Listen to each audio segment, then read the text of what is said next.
Hello everyone, welcome back to SwitchUp, and today we're going to look at Contra, Operation Galuga. I had seen a couple of videos pop up here and there about it, but no one that had gone past the demo, so we're going to give you all the information that you need. We were contacted to have a look at this game, and being a huge Contra fan and run and gun fan in general, I was very happy to do so, and Mark's here along for the ride to tell you everything you need to know about this newest entry in the long running series. Yep, and as with anything sponsored, we do like to get a copy and give it away to you guys, so let us know in the comments what your favourite aspect is, and yeah, we'll let you know if you've won. So what's it all about? Well, let's find out.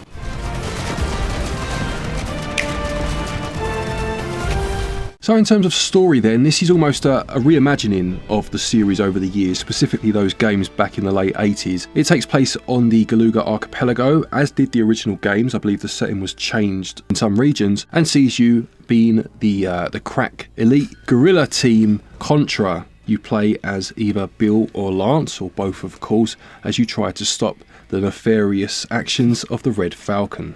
Yeah, it very much feels like a 90s action movie put into a game. You're going to feel right at home if you've played the originals, even though this story is more fleshed out. So gameplay wise then, as you would expect, this is a run and gun, and this takes that classic run and gun formula and refreshes it in a few ways. For example, you can choose between the one-hit deaths that the series is known for, or more of a health bar, which gives you, well, initially at least, 3 hit points before you'll lose a life. Depending on your preference as well, obviously you'll either be using the D-pad or the analog stick. Now, interestingly, the D-pad gives you straight away, obviously, the 8 directional shooting options, but with the analog you can either choose to have 8-way directional shooting, or you can have 360 degrees, which it has to be said is the default, and which I prefer, and Glen definitely doesn't. Yeah, it's funny how two people playing the same game can just gravitate towards completely different control schemes. I was very much that old school D-pad. Mark prefers the analog stick, which I can't even imagine playing this sort of game with, any sort of 2D game. But yeah, it's great they have both options.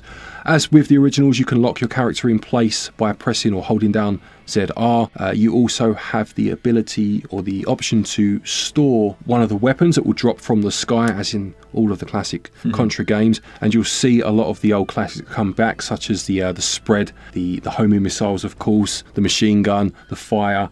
They're all here. But yes, you can keep an extra one, and you can switch between them with R, I believe it was, which is nice. It's nice to be able to have that function. Yeah, on top of that, you've got a double jump, so you can get to higher places, you can climb up walls, you can monkey bar along different things like power lines and things, and you can also do a dash move. So you have these special abilities like a short dash that helps you get past some trickier obstacles. Now, all of this comes in 2 flavours basically. You can either play in story mode or you can play in classic arcade mode. Now, with the story mode, you will be able to unlock perks as you go along, or at least credits that you can then buy perks with. And this is, at least for me, in terms of the classic games, where one of the major changes comes. So for example, you could buy a perk that allows you to always start with your favourite weapon. You can buy extra hit points, you can even buy extra lives, and you can also start to level up some of the abilities and weapons that you find through the game. Now, you have 2 slots that you can attribute these to, so you can buy as many as obviously your credits allow you to, but then you can choose at the beginning of each stage which ones you want, and obviously if you're playing in more than one player mode, you can choose different ones to suit your play style. Yeah, it adds a little bit of strategy to the game, and also it makes it a little more forgiving. You can apply some things, such as one where you use a special ability that we haven't spoken about yet, called Overload, where you can essentially overload a weapon and then it will do something special. Here's the one on the screen that shows the overloading of the spread shot, where the bullets just go all over the place. But then one of those perks will recharge one of your health points every time you overload a weapon. Yeah, you mentioned there the game being a bit more forgiving, and I think that's a very good point. It's not easier in the popular sense of the word. There's still just as many bullets as there always were. There's still enemies jumping out every which way, but because of the nature of the additional hit points and obviously those perks that you can buy, it definitely feels more accessible in terms of being able to get further on into the game. There are also checkpoints at certain parts of the game, and also, as far as we can see so far at least, you have infinite continues. Yeah, if you want the hardcore experience, obviously that's what the arcade mode is for, and it looks like it has its own rule sets attached to it as well, as Glen says. Basically, the more stages you complete concurrently, you actually get more bonuses, more credits are earned. As well as this, you can also unlock new characters as you play through story mode, and these characters can then be used in story mode or in arcade mode. And just on the subject of the characters that you can unlock, I did notice that one of them is actually the Probotector robot. So Contra was known as Probotector in Europe, so it's nice to see that getting a nod, you know, being one of the unlockables.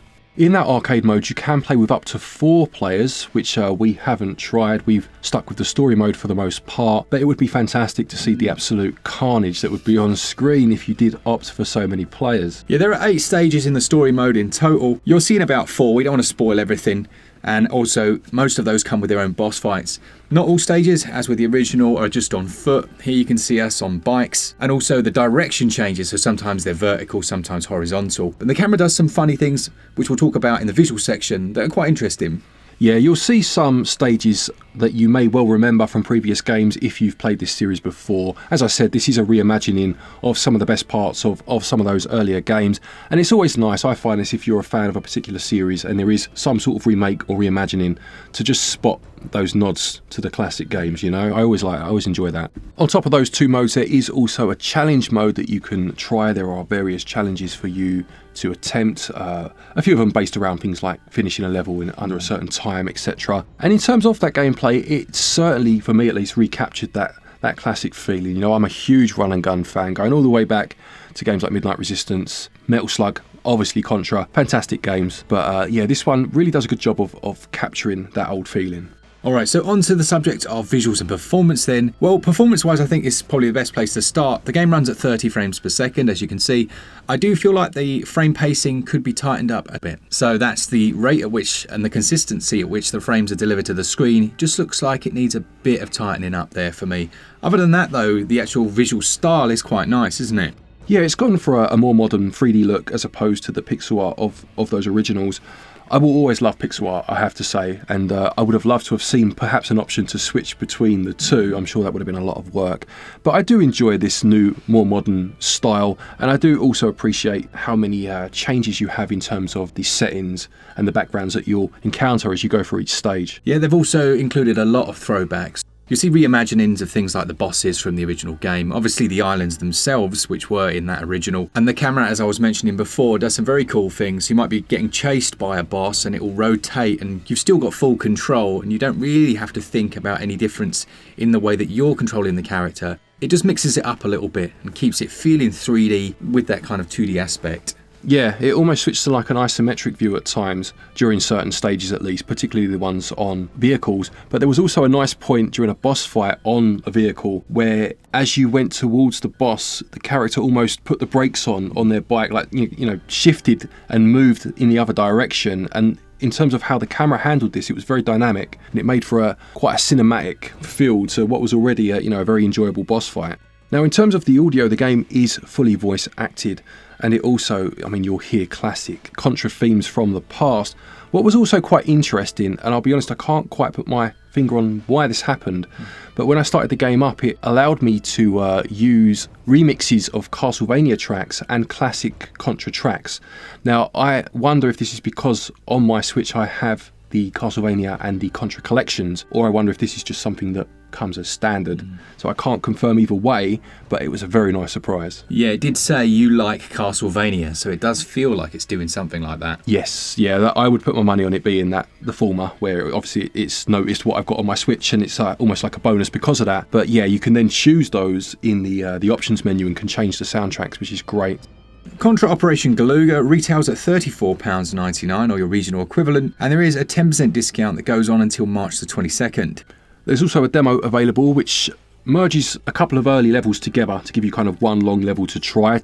Now, in terms of that price, obviously, as we said, there are 8 stages. You do have that 4-player mode in arcade. You have the various perks that you can unlock and strive for, as well as that challenge mode. So there's definitely a lot of content here. You also have the competitive element within a co-op game, which I always enjoy, of seeing who got the most points at the end of each stage. So it's, just something to strive for if you are playing with a friend.